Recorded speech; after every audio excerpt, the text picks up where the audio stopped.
Paano makapag-start sa OBA?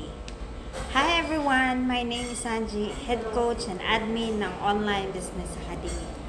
Paano nga ba makapag-start sa OBA or Online Business Academy? Una, kailangan mo ng phone or any gadgets and stable internet dahil purely online ang gagawin nating online business. Pangalawa, kailangan willing ka matuto. Hindi ka mag-isa na gawin ang iyong online business dahil may team na magtuturo sa'yo. Automated system na ituturo sa'yo paano i-work out, scripts and templates na iprovide din sa'yo. Kaya okay lang na hindi ka mateke or expert dahil merong one-on-one mentorship hanggang sa matutunan mo ang online business.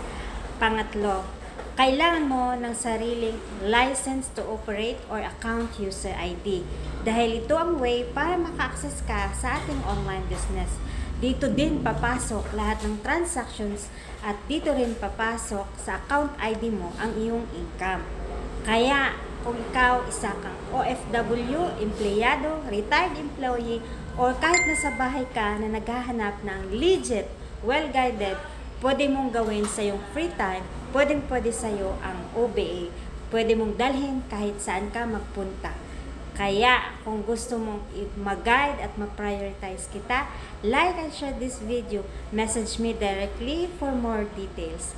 See you sa inbox!